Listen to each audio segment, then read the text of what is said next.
Embora não façam parte de um curso de geometria analítica, eu aproveito a ocasião para expor alguns fenômenos que são idealmente descritos usando equações e gráficos, ou seja, as ferramentas da geometria analítica. A onda senoidal é uma função matemática que descreve uma oscilação suave e repetitiva.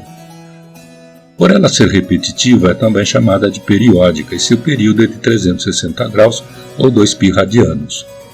Sua forma mais básica em função do ângulo x é mostrada nessas figuras.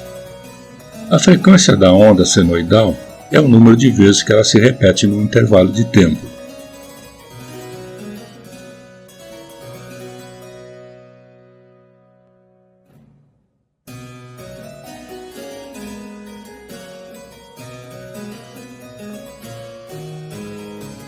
Por exemplo, a distribuição de energia no Brasil é de 60 Hz, isto é, 60 ciclos da onda seno são repetidos a cada segundo. Já as ondas de rádio e telefonia são repetidas milhares de vezes por segundo. Por que a corrente elétrica alternada é senoidal? A corrente elétrica alternada tem um padrão de onda senoidal, pois é o resultado do movimento circular de um gerador. Um gerador de energia elétrica é uma máquina que gira como um motor ao contrário, isto é, enquanto o motor consome energia elétrica e produz energia mecânica, a turbina gera energia mecânica da corrente da água ou de um rio ou mesmo pelo giro manual e o gerador produz energia elétrica. O rotor gira entre dois polos induzindo a corrente senoidal, mas o padrão de onda senoidal também ocorre naturalmente na natureza, incluindo as ondas do mar, as ondas sonoras e as ondas de luz. Um padrão senoidal também pode ser visto nas temperaturas médias diárias de cada dia do ano. Luz, eletricidade e magnetismo são manifestações do fenômeno da radiação eletromagnética. A energia eletromagnética é composta de flutuações da energia elétrica e campos magnéticos. Os campos elétricos e magnéticos oscilam de uma forma senoidal perpendicularmente um ao outro, e os movimentos das ondas combinadas é em uma direção perpendicular a ambas as oscilações. Essa energia também vem em muitas outras formas que não são detetáveis com os nossos olhos, tais como os raios infravermelhos, as ondas de rádio, os raios X, os raios ultravioleta e os raios gama.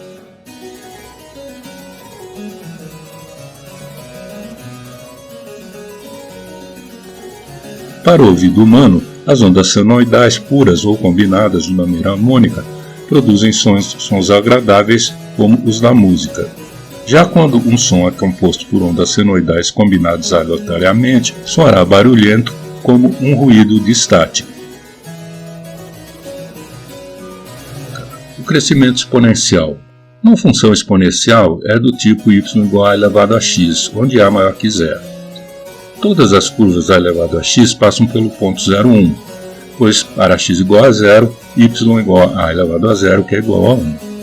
Para a maior que 1, as curvas crescem para a direita, e para a entre 1 e 0, as curvas crescem para a esquerda. Existem muitas quantidades na natureza que são governadas pela função exponencial do tipo q igual a q0 e elevado a kt, em que q0 é um valor positivo de uma quantidade qualquer presente no tempo zero, k é uma constante diferente de zero e e é constante de Euler. Se k for positivo, a equação crescerá sem limite, sendo chamada de equação de crescimento exponencial. Se k é negativo, a equação tenderá a zero, sendo chamada de equação de decaimento exponencial. Por exemplo, uma epidemia geralmente é causada porque o crescimento de bactérias que vivem em uma certa cultura é proporcional ao número de bactérias que na cultura em um dado instante. Se o crescimento de uma colônia de bactérias com 500 bactérias presentes inicialmente é dado por q igual a q0 e elevado a 0,195t, depois de 12 horas a quantidade de bactérias será dada por essa expressão igual a 5,2 milhões. Observando o exemplo, nossa tendência é concluir que o número de bactérias ou de uma população qualquer cresce ilimitadamente sem restrições. Entretanto, existem diversos fatores limitantes do crescimento, tais como morte natural, escassez de alimentação, guerras, etc. Se assim não fosse, a Terra estaria superpopulada de bactérias e gente. O mesmo fenômeno Porém, com crescimento negativo, se dá com isótopos radioativos que decaem exponencialmente a uma taxa que cai à metade na chamada meia-vida. Decaimento radiativo é o processo pelo qual o núcleo atômico de um átomo instável perde energia, emitindo partículas ionizantes.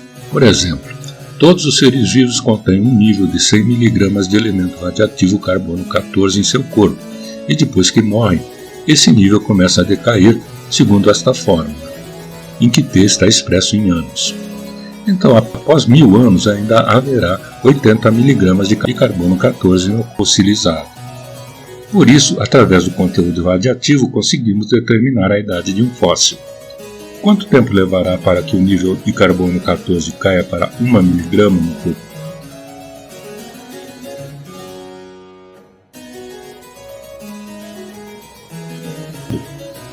O conceito importante a entender aqui é que a variação de uma dada quantidade em um dado instante depende da quantidade existente naquele instante. Assim, a remuneração de um investimento em um dado instante depende do capital existente nesse instante. A taxa de crescimento de bactérias depende do número de bactérias nesse instante.